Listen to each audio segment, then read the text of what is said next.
Bonjour, je vous souhaite la bienvenue dans cette nouvelle vidéo. Aujourd'hui, je vous parle des épices. Je m'appelle Nathalie Seni, je suis praticienne en Ayurveda et je vous accompagne pendant 21 jours à travers un programme de découverte de l'Ayurveda. Chaque jour, c'est une nouvelle vidéo avec un document que vous pouvez télécharger, aussi un exercice pratique. Allez, quand on parle des épices, on sait qu'elles ont de nombreuses propriétés, elles ont de nombreuses vertus. On les utilise bien sûr en phytothérapie en Ayurveda, mais aujourd'hui, ce dont on va parler, c'est des épices en cuisine et des épices qu'on peut utiliser au quotidien. Donc dans cette vidéo, je vais vous parler de comment bien choisir ces épices et aussi je vais vous parler de quelques épices qui peuvent être utilisées par tous. Et puis enfin on verra quelques épices en fonction des doshas, vata, pitta, kapha, quelles sont les meilleures épices à utiliser pour équilibrer ces doshas. Donc pour commencer, quelques règles pour bien choisir ces épices. Évidemment, comme toute chose qui va entrer dans notre corps, on choisit ces épices de préférence biologique, de préférence locale et de préférence de saison aussi. Au niveau de la forme des épices, à savoir en graines, en poudre, etc., une idée à retenir pour faire ce choix-là, c'est qu'évidemment le plus frais est le mieux. Donc vous pouvez bien entendu utiliser des épices fraîches pour toutes celles qui sont en feuilles, en racines, etc. Vous pouvez également utiliser des épices en graines, tout ce qui est coriandre, poivre, etc. Et dans ce cas-là, eh bien, soit vous les utilisez en graines entières, on va le voir dans des décoctions ou dans la cuisine, ou bien vous pouvez les utiliser moulues. Et dans ce cas, soit vous avez un moulin et vous faites vos épices moulues au fur et à mesure de leur utilisation, c'est ce qui est préférable. Et puis, vous pouvez aussi acheter des épices déjà moulues. Dans ce cas, essayez de faire attention, mais c'est vrai que c'est pas toujours évident, aux critères de fraîcheur, c'est-à-dire à savoir si elles ont été moulues récemment. Une fois que vous avez choisi, acheté vos épices, vous allez pouvoir les consommer. Et là, on trouve plusieurs manières de consommer les épices. Vous allez bien sûr pouvoir les consommer en cuisine, dans vos plats, et également en infusion, en décoction, on va le voir juste après. Pour ce qui est de la cuisine, l'idéal pour avoir toutes les propriétés de vos épices, c'est de les faire revenir dans du ghee, donc le beurre clarifié, faire revenir vos épices dans du ghee juste avant de les incorporer au reste de vos plats. Le fait de faire chauffer vos épices avant de les incorporer aux autres aliments permet de révéler toutes leurs propriétés qui vont ensuite se combiner lors de la cuisson de vos autres aliments. Donc vous pouvez faire chauffer vos épices dans du ghee, c'est ce qui est préférable, dans une autre matière grasse, dans de l'eau ou bien encore à sec. Une fois que vos épices sont chauffées ou grillées, eh bien vous pouvez les incorporer soit en début de cuisson et vous aurez toutes les propriétés thérapeutiques de vos épices qui vont se mélanger à vos autres aliments, ou alors en fin de cuisson si vous voulez privilégier la saveur des épices. Donc ça c'est pour les plats et voyons maintenant pour les boissons. Donc vous pouvez utiliser les épices de différentes manières dans vos boissons. La plus courante c'est l'infusion. Donc le principe de l'infusion c'est que vous mettez vos épices dans une eau bouillante, vos épices sous forme de feuilles ou encore sous forme de poudre, et puis vous attendez une dizaine de minutes, une quinzaine de minutes avant de boire votre infusion. Rappelez-vous, si vous sucrez votre infusion, si vous utilisez du miel, attendez bien que votre infusion est refroidie parce que le miel, quand il est mis dans un liquide chaud, et d'une, il perd ses propriétés et puis il peut aussi se révéler toxique. Deuxième manière de boire des épices, les décoctions, et alors ça on l'utilise plutôt pour les épices qui sont sous forme de racines ou bien sous forme de graines. Et dans ce cas on fait bouillir les racines ou les graines dans l'eau jusqu'à ce que l'eau réduise de moitié, et là voilà, votre décoction est prête. Même chose que pour l'infusion, si vous mettez du miel, vous attendez que votre décoction est refroidie. Enfin, pour boire vos épices dans du lait, alors ça c'est plutôt conseillé pour les personnes de type Vata ou Pitta parce que le lait est aggravant pour les personnes kapha, hein, il augmente les excès de kapha, le lait. Mais voilà, ça peut être une bonne manière de consommer des épices. Peut-être que vous connaissez le fameux lait d'or, le golden milk, qui est un lait chauffé avec des épices. Voilà, donc différentes manières de consommer des épices en cuisine, en infusion, en décoction ou encore dans du lait.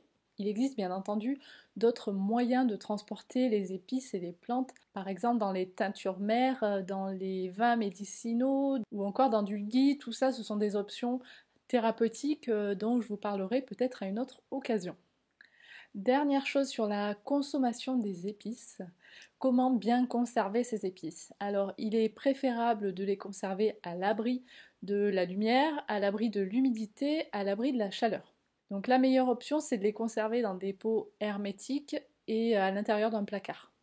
Donc maintenant qu'on a ces quelques règles générales de la consommation des épices, je vais vous parler maintenant de quelques indispensables que tout le monde devrait avoir dans ses placards en épices. Le curcuma, c'est une épice fantastique qui est très utilisée dans la cuisine ayurvédique. Le curcuma, il a plein de propriétés de favoriser le métabolisme. Il équilibre Agni, donc c'est-à-dire les enzymes digestives, et en même temps, il est capable de brûler les toxines. Il a des propriétés anti-inflammatoires, également antibiotiques, on l'utilise pour lutter contre toutes les affections virales et bactériennes, et il a vraiment de nombreuses propriétés thérapeutiques. Le curcuma, c'est une racine, donc on peut l'utiliser en décoction, en coupant des petits morceaux de curcuma et en les faisant bouillir. On peut l'utiliser aussi en poudre, en infusion, dans du lait ou dans de l'eau, et bien sûr dans la cuisine de tous les jours. Deuxième épice parmi les indispensables, la coriandre. La coriandre, c'est une épice rafraîchissante, donc elle est parfaite pour les types Pitta pour pouvoir équilibrer la digestion sans déséquilibrer Pitta.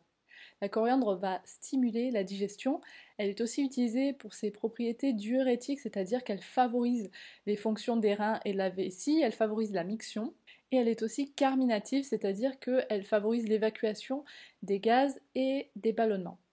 La coriandre, elle s'associe très bien avec le cumin et le fenouil. Et il y a d'ailleurs une fameuse infusion qui s'appelle l'infusion CCF, coriandre, cumin, fenouil, qui est vraiment parfaite à utiliser au quotidien pour favoriser les fonctions digestives.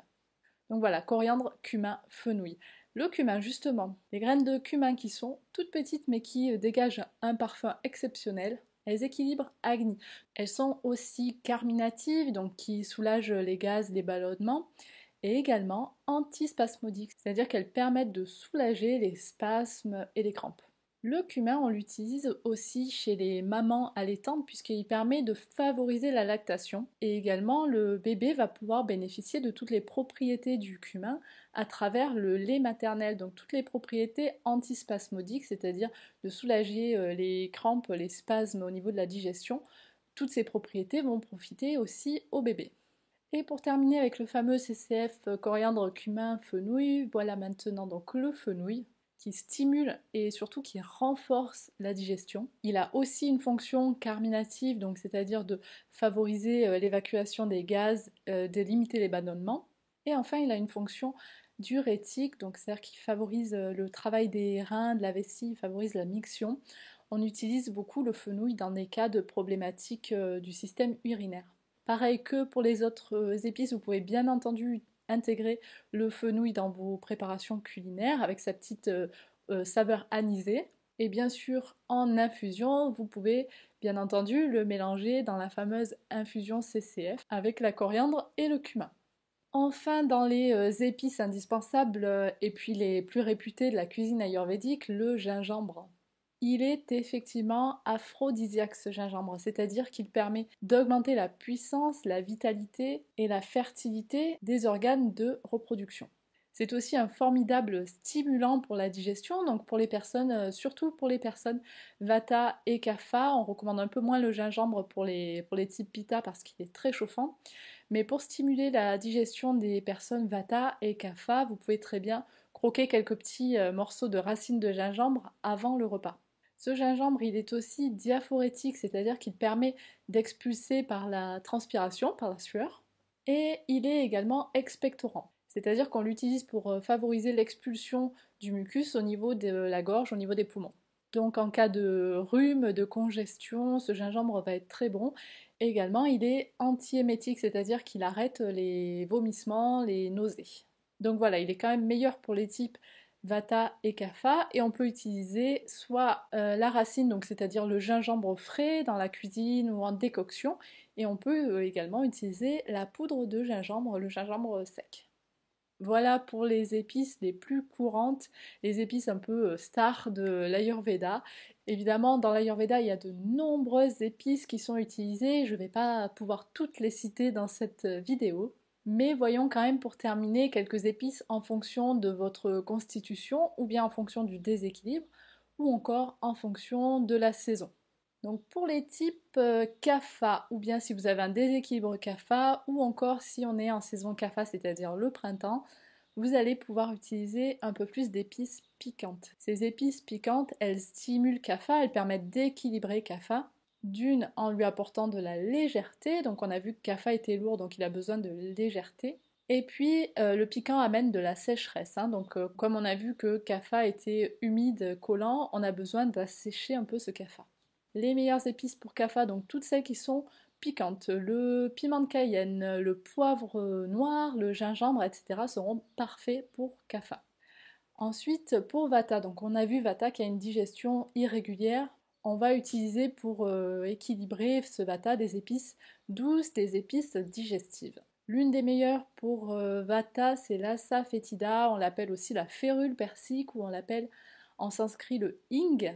C'est une épice qui n'est pas très facile à trouver, qui n'est pas une épice très courante, mais en tout cas elle fait des merveilles pour améliorer la digestion de vata. Et puis d'autres épices à utiliser en cas de déséquilibre vata ou si vous êtes de constitution vata, vous pouvez utiliser largement la cardamome et le fenouil qui seront aussi très bons pour équilibrer vata. Pour les types pitta, ou bien si vous êtes en déséquilibre pitta, ou encore si on est en saison d'été, c'est-à-dire la saison pitta, on va utiliser des épices rafraîchissantes. On l'a vu, pitta est très chaud et a besoin de choses fraîches, de choses rafraîchissantes. Donc là, on va pouvoir utiliser la coriandre qui est la meilleure épice pour pitta, également la menthe fraîche ou encore le safran. Encore une fois, il y aurait des tonnes et des tonnes et des tas d'épices que je pourrais vous citer, mais en tout cas, voilà, pour les épices principales, donc les indispensables, le curcuma, la coriandre, le cumin, le fenouil, le gingembre, qui sont vraiment les basiques à utiliser pour tout le monde, quoique on l'a vu, le gingembre un peu moins par les personnes pitta. Et puis donc pour les kapha, des épices piquantes, pour les vata, des épices digestives douces, et pour les pitta, des épices rafraîchissantes. Vous allez bien sûr retrouver un document qui récapitule toutes ces épices, qui récapitule leurs propriétés. Et puis maintenant, c'est à vous de vous entraîner, de vous exercer à utiliser ces épices dans votre quotidien, donc que ce soit dans la cuisine, que ce soit dans vos plats donc, et dans vos boissons. Vous pouvez commencer par choisir les épices qui seront les meilleures pour vous en fonction soit de votre constitution doshique, soit de votre déséquilibre, ou bien encore en fonction de la saison. Voilà pour cette vidéo sur les épices. Les épices, on pourrait en parler bien sûr pendant des heures. Allez, je vous souhaite une très belle journée et je vous dis à bientôt. Namasté!